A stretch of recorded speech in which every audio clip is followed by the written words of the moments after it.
성경 말씀 보겠습니다. 성경 말씀 갈라디아서 3장 6절에서 14절까지 강의하도록 하겠습니다. 갈라디아서 3장 6절부터 14절 말씀까지 교독하겠습니다. 제가 먼저 읽겠습니다. 아브라함이 하나님을 믿음에 그것을 그에게 의로 정하셨다 함과 같으니라.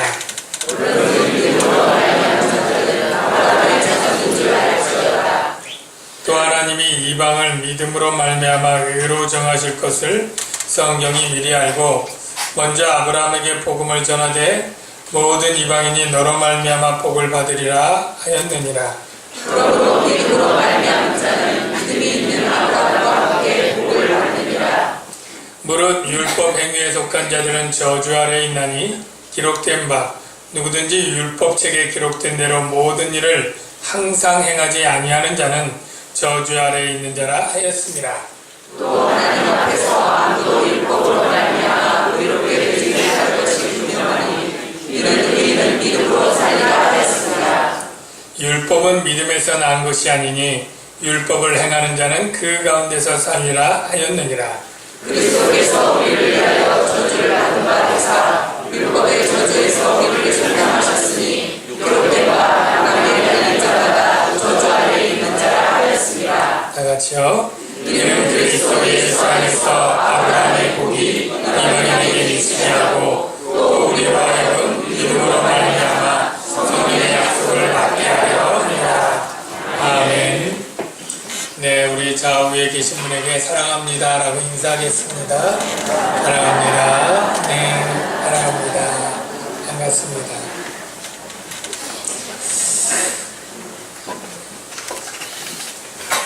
여러분들은 어떤 인생을 살고 싶습니까? 요즘 세상 돌아가는 걸 보면 굉장히 부러워할 만한 사람들이 참 불명예로 이렇게 뉴스에 회자되는 것을 여러분 보지 않습니까?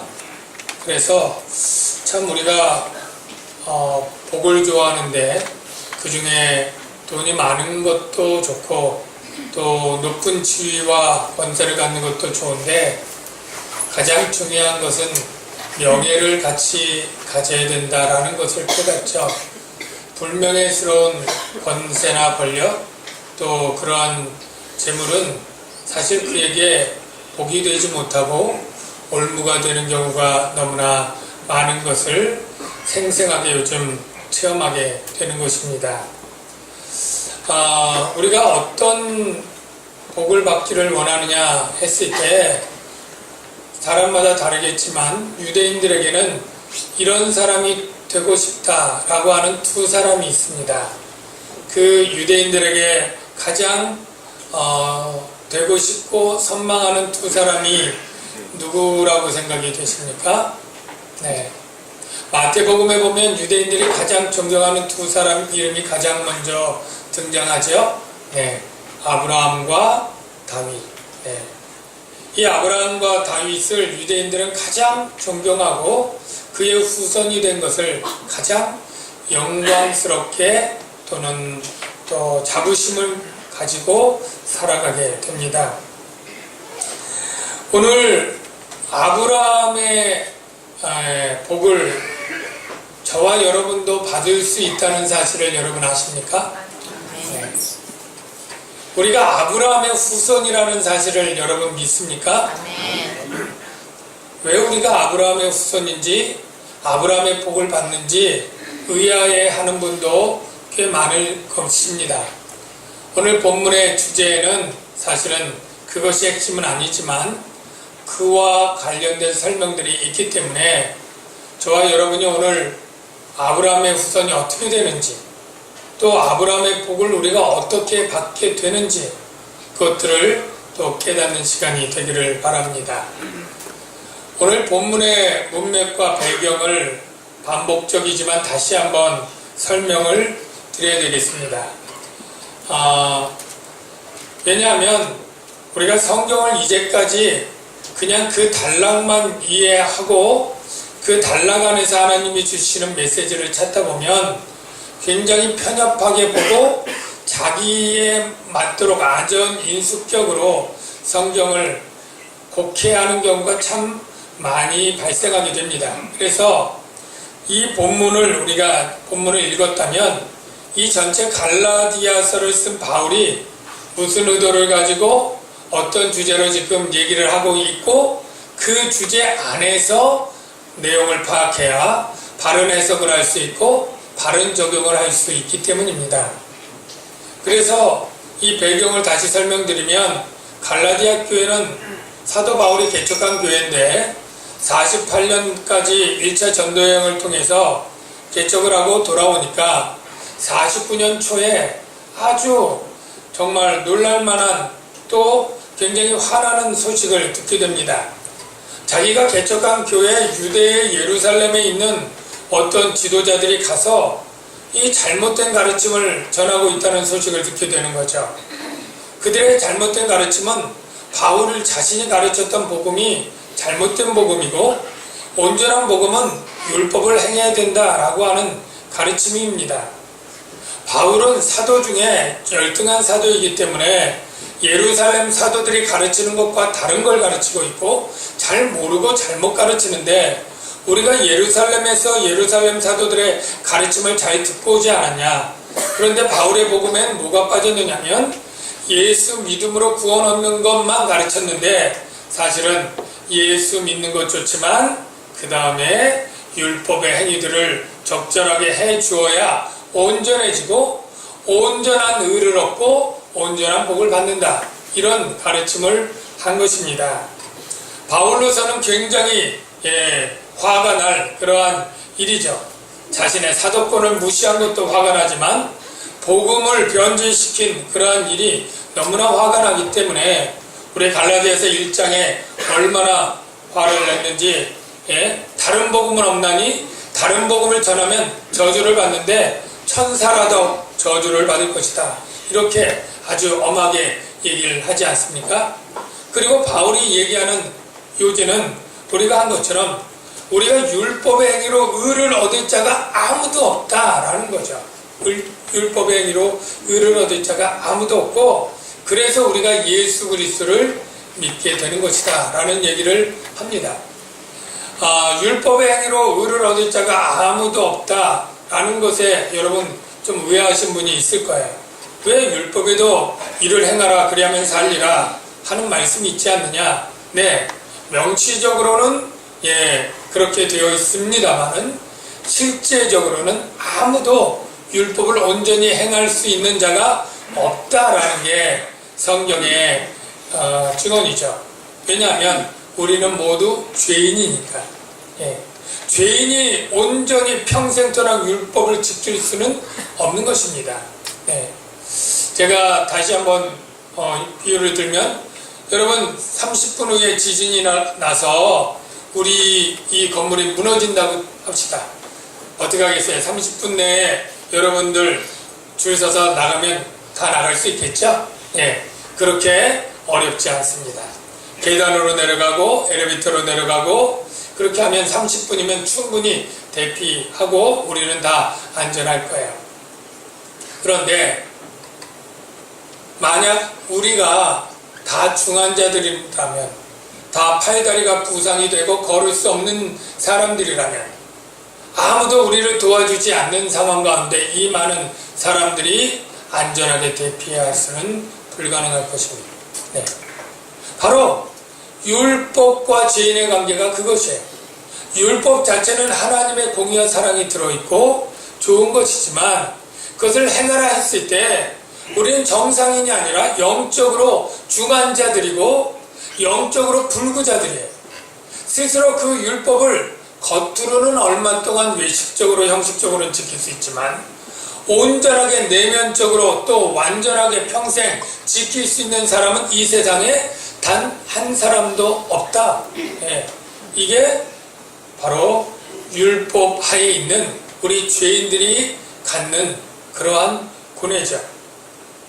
그래서 율법의 행위로 의롭다함을 얻을 육체가 없기 때문에 하나님이 예수 그리스도를 믿음으로 의를 얻도록 해주었다라는 것을 얘기하면서 갈라디아 교회들이 왜 예수 그리스도의 십자가 사건을 보면서 자꾸 율법의 행위를 다시 하려고 하느냐, 왜 할례를 행하려고 하고, 왜 안식일을 지키려고 하고, 왜 부정한 음식 가려 먹으려고 하고, 이러한 행위들로 하나님께 의를 얻고 거룩해지려고 하는 헛된 노력들을 하느냐, 이미 실패한 걸로 결정난 그 행위를 왜 돌아가느냐, 그렇게 얘기를 했죠. 그러면서 너희들이 성령 받은 것이 율법의 행위를 잘 지켜서 받았냐, 듣고 믿어서 받았냐.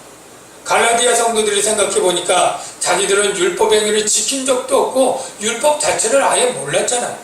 그러니까 듣고 믿음으로 성령 받은 건 맞거든요. 그거를 얘기하면서 이제 오늘 본문에 들어가서 자, 아브라함을 내가 예로 들어서 설명을 할게. 그리고 시작을 하는 겁니다.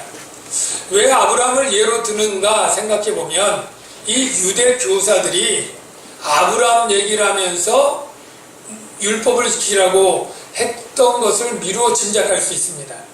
무슨 말이냐면 그들이 이런 식으로 말했을 것 같아요.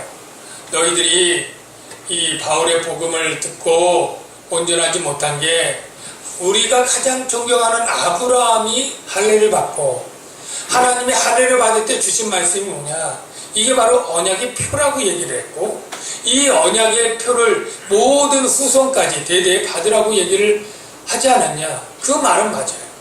언약의 표로 할례를 준 거예요. 그런데 사실은 우리가 예수를 믿을 때 할례와 같은 언약의 표가 있습니다. 그게 뭘까요? 뭐죠? 세례입니다. 예. 바로 할례가 구약 백성의 언약의 표라면 예수 믿음으로 물로 세례를 받는 것은 예수의 죽음을 받는 표요. 그게 다 영적으로 언약 백성의 표죠. 세례를 통해서 예수 그리스도와 영적으로 하나가 되는 표이기 때문에 세례를 받은 사람이 할례를 받는 것은 그것은 더 어리석고 낮은 단계로 되돌아가는 것이니까 할 필요가 없는 것이죠. 그런데도 세례 받은 그 갈라디아 교인들에게 아니야, 아브라함의 복을 받으려면, 아브라함의 후손이 되려면 할례를 받아야 돼, 모세 율법을 지켜야 돼 라고 유혹을 했고 꼬였던 거죠. 그 꼬임이 효과가 있어서 갈라디아 교회 성도들 가운데 일부는 할례도 받고 아마 모세 율법을 지켰던 것 같습니다. 그래서 누가 너희를 꾀더냐 하면서 그래, 아브라함 얘기를 해보자.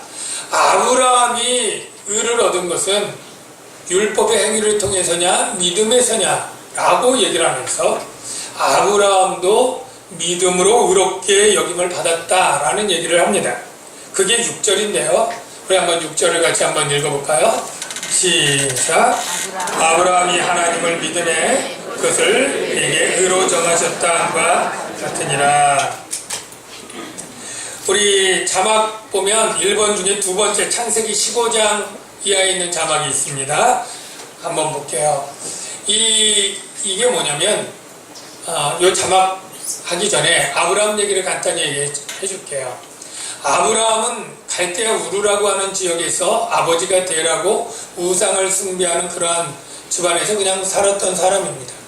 근데 아브라함이 한 75세쯤에 하나님이 그에게 나타나서 말씀하시기를 내가 지시할 땅으로 가면 내게 큰 민족을 이루게 해주고 내게 복을 주어서 네 이름을 창대하게 하고 너는 복이 될 뿐 아니라 너를 통해서 땅의 모든 족속이 복을 받을 거야. 너는 복의 통로가 될 거야. 이렇게 약속을 해줍니다. 그래서 아브라함은 갈 바를 알지 못하고 아무것도 보증된 거나 이런 것 없지만 그냥 믿음으로 갔어요. 갔는데도 민족을 이루긴커녕 자식 하나가 없습니다. 그래서 80 넘어서 하나님께 묻죠. 하나님, 아무래도 저는 자식이 없으니까 그냥 이 종인 다메섹에서 온 엘리에셀이라고 하는 종이나 제 후계자가 될 것 같습니다 라고 얘기를 하니까 하나님이 그게 무슨 말이냐, 네 몸에서 날 자가 네 후손이 될 거야. 그리고 아브라함 손을 이끌고 밖으로 내려와서 그 밤에 하늘을 보게 합니다. 그 당시에 하늘이 얼마나 맑았겠어요. 얼마나 별들이 그냥 반짝반짝 많겠습니까. 그러면서 하늘을 우러러 묵별을 셀 수 있나 보라. 셀 수 없을 정도로 많죠. 내 자손이 이와 같으리라. 셀 수 없이 자손이 많겠다. 그랬더니 아브라함이 여호와를 믿으니 이 말을 믿었다는 거야. 내 자손이 하늘의 별처럼 많을 거야. 지금 자식 하나 없지만, 난 늙었고 내 아내도 늙었지만 하나님이 그렇게 해준다니까 믿은 거야. 하늘의 별처럼 많겠다. 그랬더니 하나님이 이를 그의 의로 여기시고 또 그에게 이르시되 나는 이 땅을 내게 주어 소유를 삼게 하겠다. 이런 약속을 하는 얘기가 나옵니다. 자, 하나님이 아브라함에게 의를 여기신 게 아브라함이 착한 일을 많이 해서 하나님이 원하는 기준 100점에 도달해서 내가 의를 주었다 라는 것이 아니죠. 예. 네가 누구를 얼만큼 도왔고 이제 얼만큼 나한테 제사를 드렸고 네가 선한 일로 얼만큼 해서 돈을 얼마 썼고 누구를 얼마나 용서했고 이걸 체크해서 어느 정도 수준에 도달하니까 의로 여겼다가 아니라는 거예요. 예. 뭘 의로 여겼다고요? 하나님을 믿은 것. 여러분, 하나님을 믿은 것에 제가 부연 설명할게요.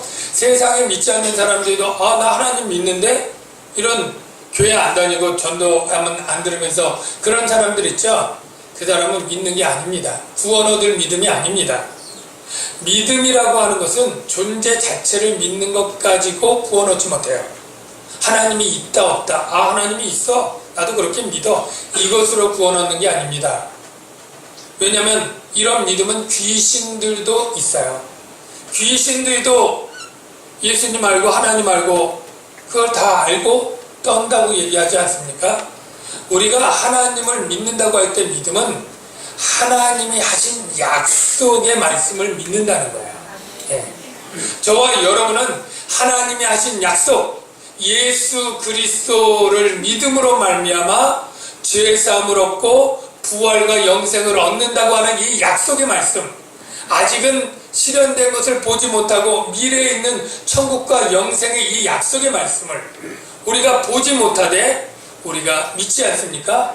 이 믿음이 구원 얻는 믿음이지 하나님 있다, 예수님이 어떤 일을 했다 이런 사건과 존재 자체를 믿는 믿음이 구원을 얻는 것은 아니다라는 것을 여러분이 아시길 바랍니다.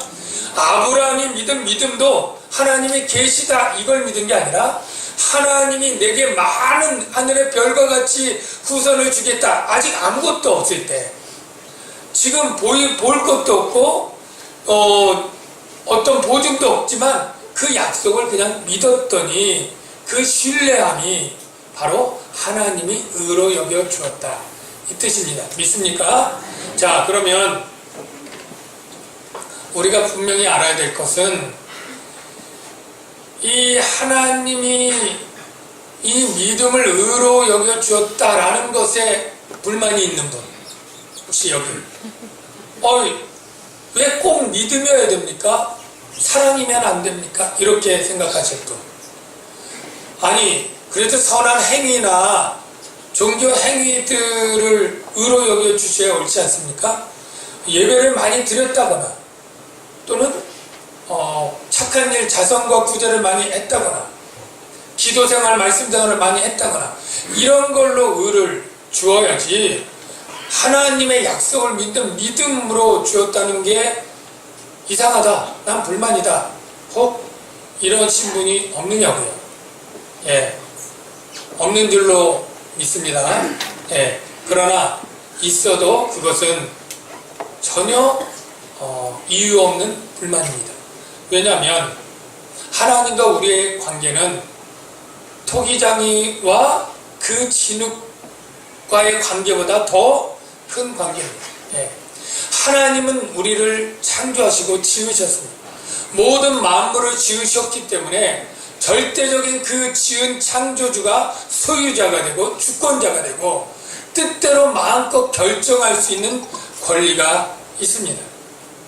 내가 진흙을 가지고 이것으로 벽돌을 굽든지 그릇을 만들든지, 그릇을 만들 때 작게 만들든지 편편한 접시로 만들든지 만드는 사람 뜻대로 할 수 있습니다. 왜 나를 벽돌로 만들었느냐고, 작은 그릇으로 만들었느냐고 항변하는 것이 말이 안 되는 거죠.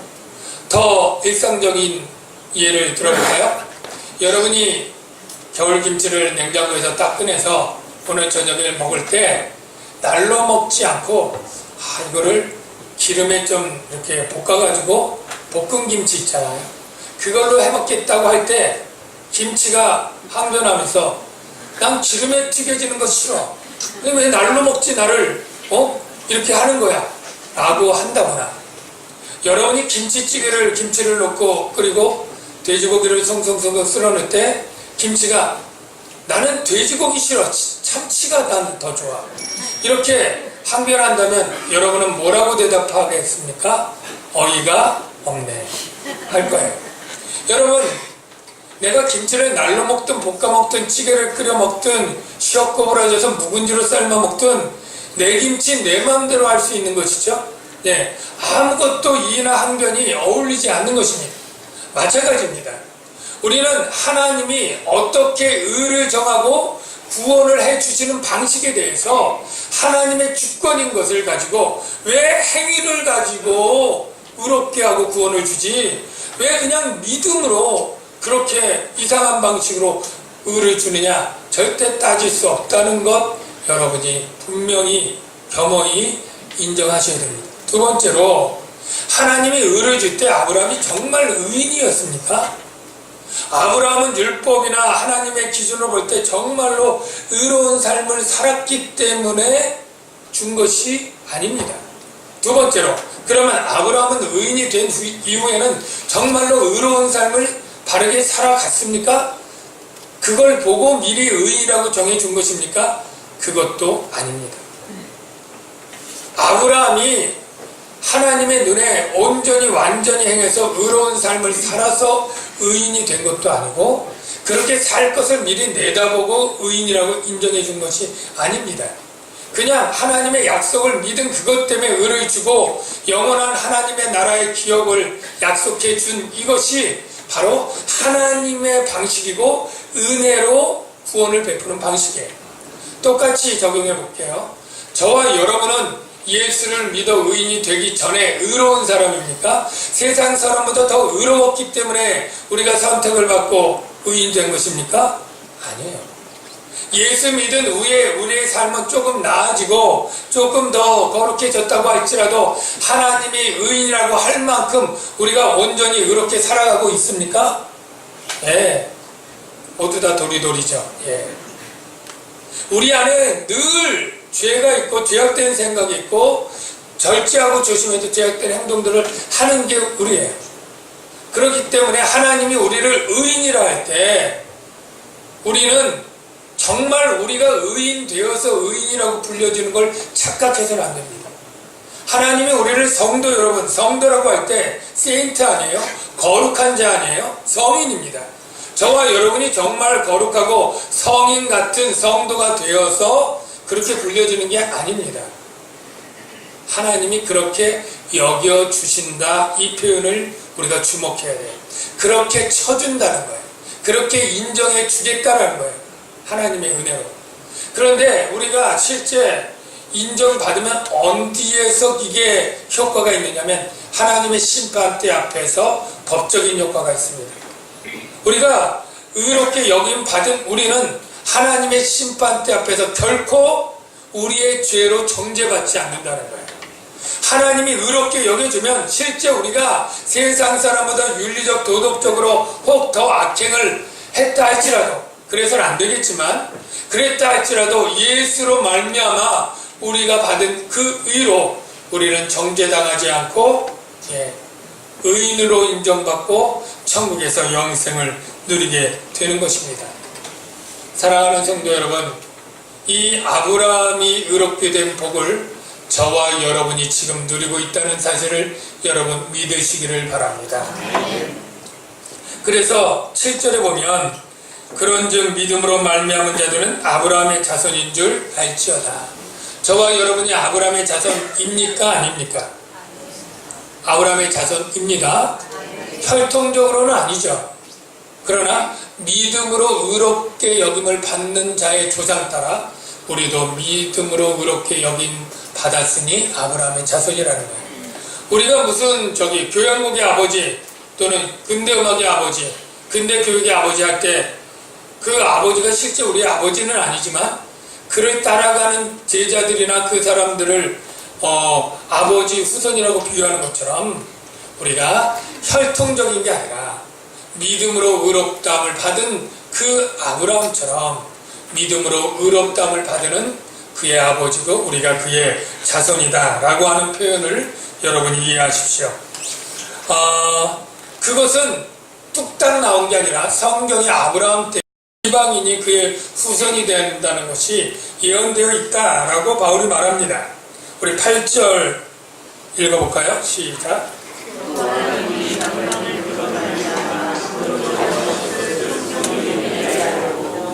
아브라함에게 복을 전하되 모든 이방인이 너로 말미암아 복을 받으리라 하였느니라. 여러분, 아브라함의 후손이 이방인이 된다는 것이 구약에 어디에 있느냐면 아브라함의 약속 가운데 들어 있습니다. 왜냐하면 아브라함이 네가 여러 땅의 모든 족속이 너로 말미암아 복을 받을 것이라 이 말씀이 있고 또 내 씨로 말미암아 천하 만민이 복을 받으리라 이런 말씀이 있거든요. 그러니까 아브라함의 후손이면 유대 민족만 복을 받으리라가 아니라 천하 만민 땅의 모든 족속, 이게 바로 이방인을 포함하지 않고는 될 수 없는 표현이죠. 그러니까 아브라함을 통해서 복을 받는 건 그때에도 하나님은 유대인만 생각한 게 아니라 땅의 모든 족속이라고 표현했으므로 이방인도 너로 말미암아 복을 받는다. 이것을 이미 성경이 얘기를 들었다는 거예요. 그러므로 갈라디아 교회 성도들은 이방인들이죠. 대부분 이방인들인 너가 할례 받아서 아브라함의 복을 받을 게 아니라 그냥 예수 믿음으로 말미암아 복을 받는다 라는 것을 가르쳐 주면서 율법의 행위로 돌아갈 필요가 없다 라는 걸 얘기하는 거죠. 자, 여기쯤에서 저와 여러분 이제 아브라함의 후손인 건 믿습니까? 네. 영적으로 아브라함의 후손이에요. 그러면 아브라함과 함께 복을 받는다라는 이 사실 여러분 믿습니까? 네. 여러분 복받은 분들인 것 믿으시길 바랍니다. 어떤 복을 받았느냐라고 묻고 싶죠? 그럼 아브라함이 어떤 복을 받았느냐를 살펴보면 알겠죠? 아브라함은 먼저 하나님이 되어주시는 복이 있습니다. 여러 가지 복이 있는데 창세기 12장 2절 한번 볼게요. 내가 너로 큰 민족을 이루고 내게 복을 주어 내 이름을 창대하게 하리니 너는 복이 될지라. 너를 축복하는 자에게는 내가 복을 내리고 너를 저주하는 자에게는 내가 저주하리니 땅의 모든 족속이 너로 말미암아 복을 얻을 것이다. 큰 민족, 즉 많은 후손을 갖는 복이 있고요. 이름이 창대하게 되는 복이 있고요. 그리고 모든 족속이 함께 복을 받는다. 이런 얘기가 있고요. 또 창세기 17장 5절부터 7절, 8절에 보면 이런 말씀이 있습니다. 내가 너를 여러 민족의 아버지가 되게 함이니라. 내가 너를 심히 번성하게 하리니 내게서 민족들이 나게 하며 왕들이 내게로부터 나오니라. 내가 내 언약을 나와 너 및 내 대대 후손 사이에 세워서 영원한 언약을 삼고 너와 내 후손의 하나님이 되리라. 내가 거류하는 이 땅 곧 가나안 땅을 주어 영원한 기업이 되게 하고 나는 그들의 하나님이 되리라. 자, 여기까지 하면 정리를 할게요. 여기 여러 가지 복이 있는데 아까 많은 민족과 후손을 준다. 복이죠. 이름이 창대하게 된다. 복이죠. 또 내게 땅을 주겠다. 그리고 너와 내 후손의 하나님이 되겠다. 뭐 이러한 복들이 있습니다. 여러분, 세상의 많은 신 가운데 우리가 믿는 신이 참신이고 참 하나님인 것이라고 여러분 믿습니까? 얼마나 좋은지 몰라요. 우리가 거짓 신에 속아 있는 수많은 사람들, 신이 없다고 또 거짓에 속아 사는 수많은 사람들 가운데 정말 창조주 유일한 하나님을 하나님으로 믿도록 하나님이 내가 너와 네 자손의 하나님이 되어 주시겠다고 하는 이 복, 이게 여러분 큰 복인 줄 아시길 바랍니다. 또한 우리가 땅을 기업으로 받는데 이 세상에 땅 한 평도 없는 분 많죠? 예. 그러나 우리가 하나님 나라의 영원한 땅이 기업으로 있는 걸 믿으시길 바랍니다. 내 이름이 지금 창대하게 되지 않았을 수도 있죠? 예. 내 이름 모르고 그냥 무명으로 살아가지만 우리가 하나님 나라의 유명한 자요, 내 안에 새 이름을 두고 내가 하나님의 성도라는 그러한 놀라운 신분의 사람이 된 것 여러분 믿으시길 바랍니다. 예. 내 후손으로 맺는 혈육의 관계는 한계가 있지만 셀 수 없는 하나님 나라의 무리가 내 형제요 자매요 가족이요 모친이 되었다는 사실을 여러분이 믿는다면 아브라함의 이 문자적인 복보다 우리는 월등하게 더 수준 높고 영적인 풍성한 복을 받은 자라는 사실을 여러분 믿으시길 바랍니다. 얼마나 위로가 되고 얼마나 감사가 되는지요. 그런데 만일 우리 중에 누구라도 다시 예수 믿음으로 의로운 행위를 중단하고 내가 선행과 율법으로 의를 얻어야 되겠다 하는 사람은 첫째로는 예수님의 십자가를 모독하는 행위요, 그것은 율법의 저주로 다시 빠지는 일이다 라고 바울이 말하는 것입니다. 10절을 한번 읽어볼게요. 같이 한번 읽어봅시다. 시작. 물은 율법 행위에 속한 자들은 저주 아래에 있나니 기록된 바 누구든지 율법책에 기록된 대로 모든 일을 항상 행하지 아니하는 자는 저주 아래에 있는 자라 하였습니다. 또 하나님 앞에서 아무도 율법으로 말미암아 의롭게 되지 못할 것이 분명하니 이는 의인은 믿음으로 살리라 하였습니다.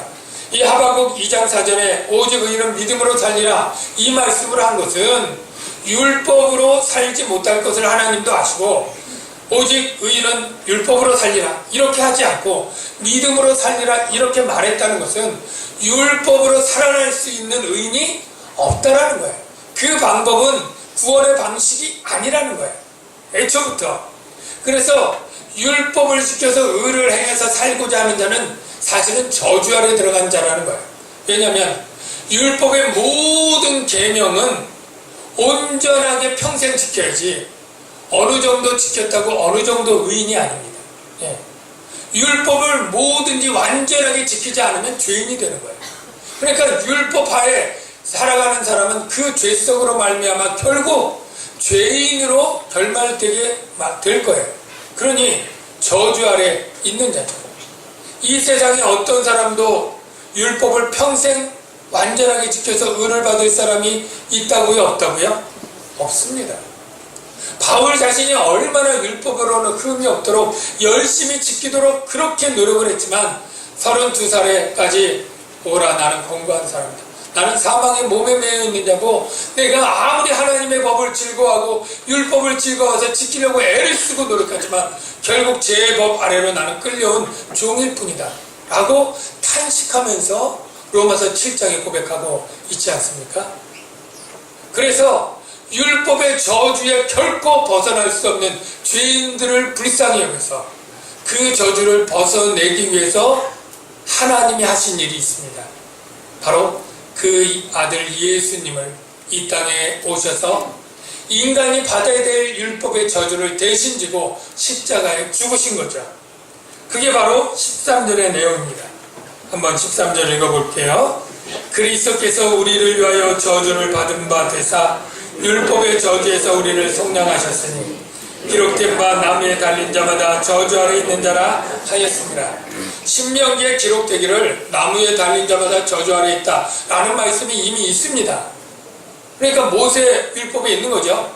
예수님이 십자가에 달린 것은 어떤 사람들은 왜 그러죠? 꼭 예수님이 십자가에 안 달리고 그냥 참수형으로나 아니면 칼로 죽거나 독약이나 다른 걸로 죽으면 안 될까? 이렇게 비참하게 하나님은 꼭 십자가에 매달려 죽이셨을까? 그러신 분 있는데요. 십자가에 매달려 죽어야 될 이유가 있습니다. 예, 바로 나무에 달린 자마다 저주 아래 있다 하고 바로 예수님은 인간이 받을 저주를 대신 받기 위해서 저주의 죽음을 죽어야 되는 거예요. 그래서 나무에 매달려 높이 꼭대기에 달린 장대에 달린 노뱀처럼 인자가 들려야 구원을 받는다라고 표현했던 것처럼 들려 죽는 죽음으로 죽기로 작정되었고, 그렇게 저주받는 죽음으로 율법의 저주에 있는 자들을 대신 그 저주를 받고 속량해 주는 거죠. 대신 값을 치러주고 저주받을 자를 저주에서 해방시켜주는 구원을 이루신 것입니다. 그래서 14절에 이는 그리스도 예수 안에서 아브라함의 복, 믿음으로 의를 얻는 그 아브라함의 복을 이방인 갈라디아 교인들 비롯해서 우리 남양조가정교회 성도들의 그 아브라함의 복을 미치게 하고 믿음으로 말미암아 성령 받도록 하시는 구원의 일을 하나님이 하신 것이다 라는 것이죠. 사랑하는 성도 여러분, 굉장히 복잡했죠? 네. 그러나 간단합니다. 우리의 구원은 하나님이 다 하셨다입니다. 우리에게 의를 주기 위해서 하나님이 다 하셨다입니다. 따라서 이 말은 뒤집어서 내가 구원받을 의를 얻도록 노력할 이유가 없다는 거예요. 여러분이 구원을 얻기 위해서 예배 드리지 마십시오. 구원을 얻기 위해서 선한 일을 하는 걸 중단하십시오. 구원을 얻기 위한 어떠한 시도와 노력을 하는 것은 예수 그리스도의 구원을 무시하는 것이고 모독하는 것입니다. 그리스도의 십자가는 우리의 구원을 위해서 불완전하거나 부족하지 않아서 우리가 행할 의를 보충해야만 구원이 완성되도록 하는 미완성의 구원이 아니었습니다.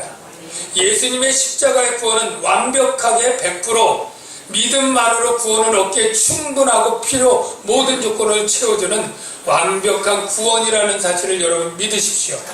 그러니까 내가 드리는 예배와 내가 하는 선행과 모든 이러한 것들은 구원을 얻기 위한 조건으로서는 가당치 않고요. 구원 얻었기 때문에 감사해서 하나님을 사랑하는 마음 때문에 행하는 자연스러운 열매요 이들이라는 사실 다시 한번 여러분 확신하시기를 주의 이름으로 축원합니다. 우리가 고백하고 누려야 될 것은 하나님이 하신 구원을 찬양하고 기뻐하고 노래하는 일밖에 없습니다. 이 시간에 찬양팀 나오시고요. 예수님이 하나님의 은혜요 사랑이요 그리고 구원의 모든 것이다 라는 것을 우리 십자가에 죽으신 예수님 찬양하면서 고백하도록 하겠습니다. 가사를 잘 묵상하시면 참 우리에게 더 은혜가 될 줄로 믿습니다. 십자가를 참으신 어린 양 예수,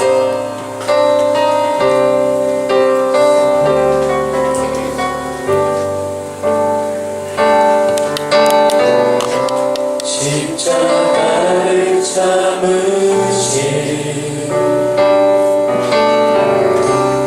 어린 양 예수, 내 죄 씻어주시고 내 죄 씻어주시고 구속하셨습니다.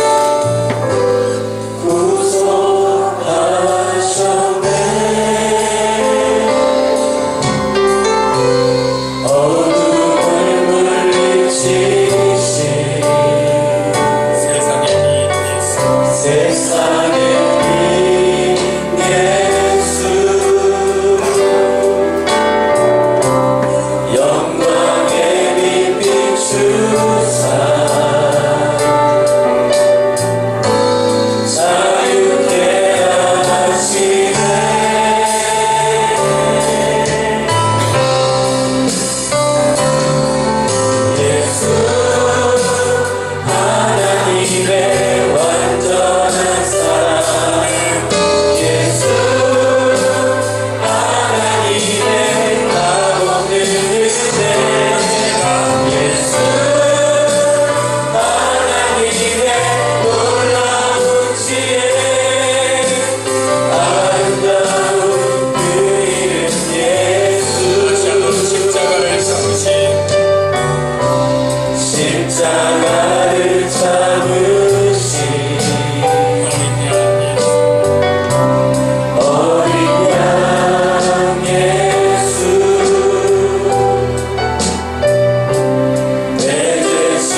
값없는 은혜를 우리가 묵상하며 살아가면 하나님께 예배 드리지 않을 수 없고 감사의 찬양을 드리지 않을 수가 없게 됩니다. 신앙생활이 억지로 의무감에서 하는 것이 아니라 그 은혜의 감격에 겨워서 자연스럽게 하지 않을 수가 없게 되는 것이죠. 하나님을 기쁘게 하기 위해서 하나님의 말씀을 순종할 수밖에 없고 그 말씀대로 사랑을 실천할 수밖에 없게 되는 것이 자연스러운 것이죠. 이 시간에 우리가 하나님의 은혜를 우리 감사하는 시간이 되겠습니다. 감사의 기도를 드리세요. 예수님을 통해 구원해 주신 그 은혜, 값없이 의롭다 함을 주신 그 은혜, 하늘의 영광과 복을 약속해 주신 그 은혜 감사합니다.